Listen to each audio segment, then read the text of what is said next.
Halo semuanya, nama saya Disi Karisma Persia. Saya dari jurusan Sistem Informasi Binusnya 27. Jadi pada video kali ini saya akan mempresentasikan hasil laporan Project Analysis pada mata kuliah Karakter Building Pancasila. Jadi Project Analysis tim saya itu berjudul Pemanfaatan Sistem Informasi untuk meningkatkan kolaborasi dan kreativitas dalam pendidikan berkualitas. Jadi proyek ini tuh dibuat untuk menambah kemampuan menganalisa dan pengetahuan terhadap isu social awareness di Indonesia dengan mengaitkan tema SDGs pada poin keempat, yaitu pendidikan berkualitas.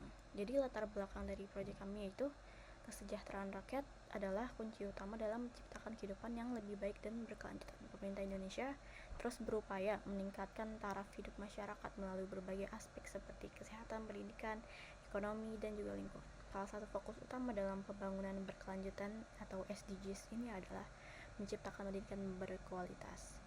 Karena pendidikan berperan penting dalam membentuk pola pikir, karakter, serta keterampilan individu untuk berkontribusi dalam kemajuan bangsa. Pemanfaatan sistem informasi juga menjadi solusi yang inovatif dalam meningkatkan kolaborasi dan kreativitas dalam pendidikan.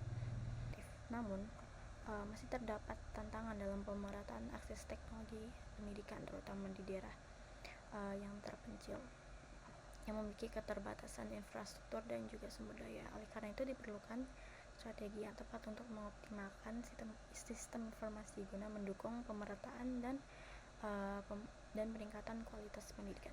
Jadi pada fenomena dan masalah yang sudah dibahas di latar belakang, kita merumuskan beberapa kata kunci yang akan dibahas pada laporan project analisis kita. Itu yang pertama, bagaimana peran aktif masyarakat dalam mengatasi kesenjangan akses teknologi di lingkungan pendidikan. Yang kedua, bagaimana penerapan teknologi informasi dapat mendorong peningkatan kreativitas dalam proses belajar mengajar.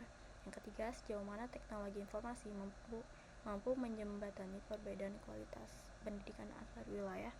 Dan yang keempat adalah pendekatan sistematik seperti apa yang dapat dikembangkan untuk mengatasi kesenjangan digital dalam mewujudkan pendidikan berkualitas.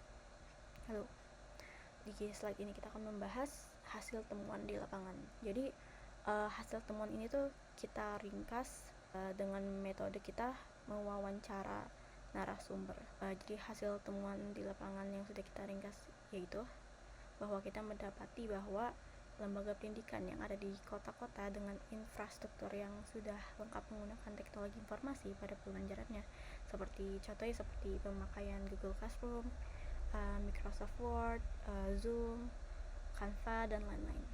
Lalu ringkasan yang kedua yaitu lembaga pendidikan dengan infrastruktur terbelakang masih mengandalkan sistem belajar tradisional. Bahkan untuk daerah terpencil sendiri, jangankan kita memikirkan untuk pemanfaatan teknologi, bahkan sumber daya pengajar itu pun sangat minim. Hal ini adalah menjadi PR bagi pemerintah untuk menindaklanjuti masalah ini.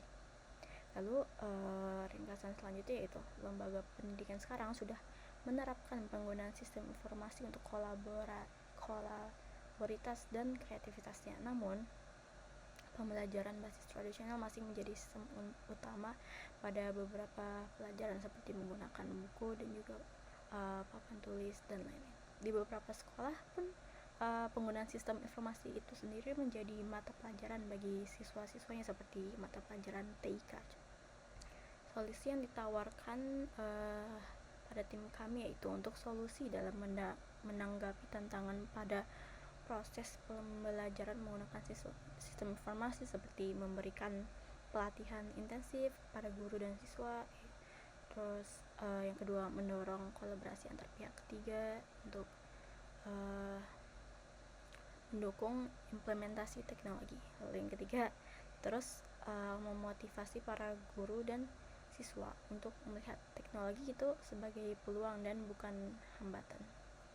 Lalu yang kedua, solusi dalam menanggapi tantangan pada kesenjangan infrastruktur seperti memastikan adanya program pemerataan infrastruktur teknologi oleh pemerintah itu sendiri. Lalu misal solusi lainnya seperti memberikan subsidi atau bantuan perangkat teknologi untuk daerah terpencil. Lalu solusi yang terakhir seperti meningkatkan literasi digital bagi guru dan siswa di wilayah tersebut. Lalu kesimpulan yang saya dapati pada proyek ini yaitu pemanfaatan sistem informasi dalam pendidikan berpotensi meningkatkan kolaborasi dan kreativitas dalam pembelajaran. Teknologi ini juga mendukung pengelolaan, komunikasi, dan distribusi pengetahuan antar siswa, guru, dan masyarakat. Namun, kesenjangan akses teknologi terutama di daerah terpencil dan kalangan kurang mampu masih menjadi tantangan. Oleh karena itu, diperlukan inovasi dalam infrastruktur dan pelatihan agar manfaat teknologi dapat dirasakan secara merata. Terakhir, saya akan membahas tentang refleksi diri. Jadi, melalui laporan ini saya belajar mengumpulkan data dan juga menganalisis masalah dan menyusun teori terkait pemanfaatan teknologi dalam pendidikan. Proyek ini juga melatih karakter saya dalam 3 aspek BGA, yaitu critical and creative thinking dengan berpikir kritis, mencari solusi, dan mengasah kreativitas saat wawancara. Lalu yang kedua, aspek collaboration melalui kerjasama tim dan koordinasi dengan berbagai pihak, serta yang terakhir, aspek social awareness yang membuka wawasan saya tentang ketimpangan akses pendidikan yang ada di Indonesia. Saya sadar bahwa pendidikan ini bukan hanya soal pemanfaatan sistem teknologi, sistem informasi dan fasilitas pada pendidikan yang bermanfaat bagi pelajaran, tetapi juga tentang pentingnya membangun karakter dan kolaborasi. Memang di era modern ini tuh pendidikan di kota-kota sudah menerapkan pentingnya sistem informasi dalam memudahkan proses pembelajaran, tetapi contoh nyatanya seperti tidak semua sekolah memiliki akses yang memadai. Saya juga berpikir bahwa pendidikan berkualitas itu tidak harus melulu menggunakan pemanfaatan teknologi, tetapi semangat belajar mengajar itulah yang akan melahirkan seorang yang pantang menyerah terliput dari fasilitas yang ada. Jika ada salah kata, mohon maaf. Assalamualaikum warahmatullahi wabarakatuh.